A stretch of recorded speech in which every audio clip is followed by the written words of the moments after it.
બિસ્મિલ્લાહિર્રહમાનિર્રહીમ। મારી બહેનો, હું એક ઉદાહરણ આપી મારી વાત સમજાવવા માંગુ છું। ધારો કે તમારા ઘરના નળમાંથી પાણી ટપકી રહ્યું છે અને તમારા પતિ જરૂરી સાધન સામગ્રી સાથે તેને રિપેર કરવાની શરૂઆત કરી રહ્યા છે કે તરત જ તમે પ્રશ્ન કરો છો, શું તમે આ નળ રિપેર કરશો? આ પ્રશ્નની સાથે તમે તમારા પતિના અહમ પર પ્રહાર કરો છો। તમારો આ પ્રશ્ન તમારા પતિના હૃદય પર છરીના ઘા સમાન પુરવાર થાય છે। આ પ્રશ્ન સાંભળી તમારો પતિ વિચારે છે કે હું એક નળ રિપેર કરવા જેટલો પણ સક્ષમ નથી। હું તમને જણાવી દઉં કે પુરુષના અહેમને તરત જ ઠેસ પહોંચે છે અને તે આને પોતાના આત્મસન્માન પર પ્રહાર તરીકે જુએ છે। આથી તમારે તમારા પતિના અહમને ઠેસ ન પહોંચાડવી જોઈએ। જો તમને લાગે કે તમારો પતિ તેની જાત પ્રત્યે ભ્રમ ધરાવે છે તો આ ભ્રમને રહેવા દો। જો તમે આમ કરશો તો તમારો પતિ તેના બદલામાં તમને વધુ પ્રેમ કરશે અને છેવટે તો તમે પણ આ જ ઈચ્છો છો। જો તમે ઈચ્છતા હો કે તમારો પતિ તમને પ્રેમ કરે અને તમારી પ્રશંસા કરે તો તમે ટકોર કરવાને બદલે તેને એકવાર ભૂલ કરવા દો। અને હા મારી બહેનો, તમને અહીં એક બીજી વાત પણ જણાવી દઉં। આ સાંભળી તમને આશ્ચર્ય થશે, પરંતુ જ્યારે તમારો પતિ કોઈ કામને પડકાર સમજી હાથમાં લે છે ત્યારે તે 10માંથી 9 વખત સફળ થાય છે। જ્યારે પુરુષ કોઈ ભૂલ કરે છે ત્યારે તે પોતે જ તેને સુધારવાનો પ્રયત્ન કરે છે। જો તમે હંમેશા તેની ભૂલો શોધતા રહેશો અને તેના અહમ પર પ્રહારો કરતા રહેશો તો તેનાથી ચોક્કસપણે સમસ્યા ઊભી થશે। ખરેખર તો આવું વર્તન તમારા પતિના નાજુક અહમ માટે અપમાનજનક અને પીડાદાયક છે। પુરુષ પોતાને પરિવારનો સંરક્ષક સમજે છે। જો તમે તમારા પતિને કહેશો કે તમે કેવી રીતે મને આ ટપકતા નળથી છુટકારો અપાવી શકો છો, ત્યારે તેને એવો સંદેશ જાય છે કે તે તમારી રક્ષા કરવા માટે તેમજ ઘરની બાબતોનું ધ્યાન રાખવા માટે સક્ષમ નથી। તમે તમારા પતિને નવા પડકારોનો સામનો કરવા દો। જો તે પુસ્તક લખવા માંગે છે કે પછી અન્ય કોઈ કામ કરવા માંગે છે તો તેને તે કામ કરવા દો। શક્ય છે કે તમારો પતિ એક સારો પ્લમ્બર ન હોય, પરંતુ જો તમે તેના અહમ પર પ્રહાર કરશો તો તેનાથી તમારા માટે જ સમસ્યા ઊભી થશે। આમ કરવાથી તે જેવી રીતે તમે ઈચ્છો છો તેવી રીતે તમને પ્રેમ નહીં કરી શકે।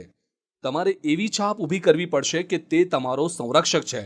તમારે તેને કહેવું જોઈએ કે હા, તમે ટપકતા નળને રિપેર કરી શકો છો અને ઇન્શાઅલ્લાહ તે નળને ખરેખર રિપેર કરી નાખશે।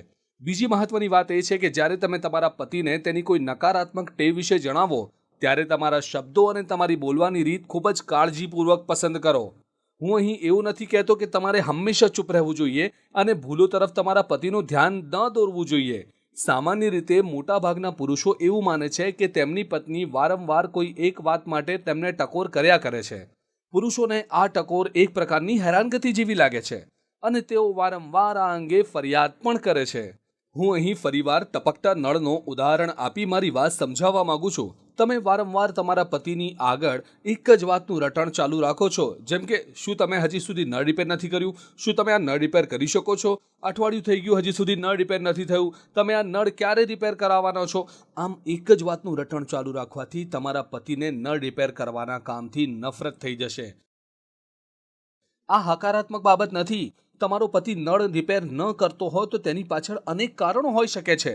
શક્ય છે કે તેની અન્ય પ્રાથમિકતાઓ હોય અને ઓફિસનું કામ પૂર્ણ કરવાની સમય મર્યાદા પૂર્ણ થવા આવી હોય। તમારો પતિ સારી રીતે જાણે છે કે નળ રિપેર કરવા કરતાં ઓફિસનું કામ વધુ મહત્વનું છે, પરંતુ આ અંગે કદાચ તમને જાણકારી ન હોય। આથી તમે નમ્ર સ્વરે તેને યાદ અપાવી શકો છો।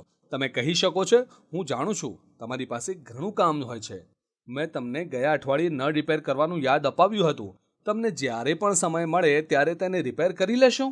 ફક્ત બોલવાની રીત અહીંયા યોગ્ય રીતે પસંદ કરવાની જરૂર છે। આ ફક્ત એક પ્રકારનું હકારાત્મક વલણ છે। તમારે તેના પર કટાક્ષ કરવાનો નથી, પરંતુ હકારાત્મક ઢબે વાત કરવાની છે। તમે જ્યારે પણ તમારા પતિને કોઈ ફરિયાદ કરો તો તમારા શબ્દોમાં તમેના બદલે હુંનો પ્રયોગ કરો। ઉદાહરણ તરીકે, તમારા પતિ ઘરે આવવામાં મોડું કરતા હોય અને તમને ફોન પર જાણ પણ ન કરતા હોય તો સામાન્ય રીતે તમે તેના પર ગુસ્સે થાઓ છો। તમે ગુસ્સામાં કહો છો, તમે હંમેશા મોડા પડો છો અને મને ફોન પણ નથી કરતા, તમારે મને ફોન કરવો જ જોઈએ।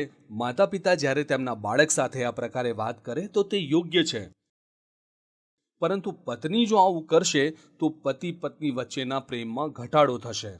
હું અહીં તમને એક વાક્ય શીખવાડવા માંગુ છું। જ્યારે તમે એકવાર આ વાક્યને તેને કહેશો, ત્યારબાદ જ્યારે પણ તેને ઘરે આવવામાં મોડું થવાનું હશે તો તે પહેલાં તમને ચોક્કસ ફોન કરશે। શું છે આવું વાક્ય? આ વાક્ય છે, વાલા, તમે હજી સુધી ઘરે આવ્યા નથી અને મને ફોન પણ નથી કર્યો, મને તમારી ચિંતા થાય છે। આ વાક્ય સાંભળતા જ તમારા પતિને તમારી ચિંતા થવા લાગશે. એ તમારા માટે એટલી હદે ચિંતિત થશે કે જો તે ચાંદ પર પણ ગયો હશે ત્યાંથી પણ તરત જ પાછો આવી જશે. તમારે તમારા પતિને આ વાતનો અનુભવ કરાવવો જ પડશે. તમારી કાળજી રાખવાની જવાબદારી તેની જ છે.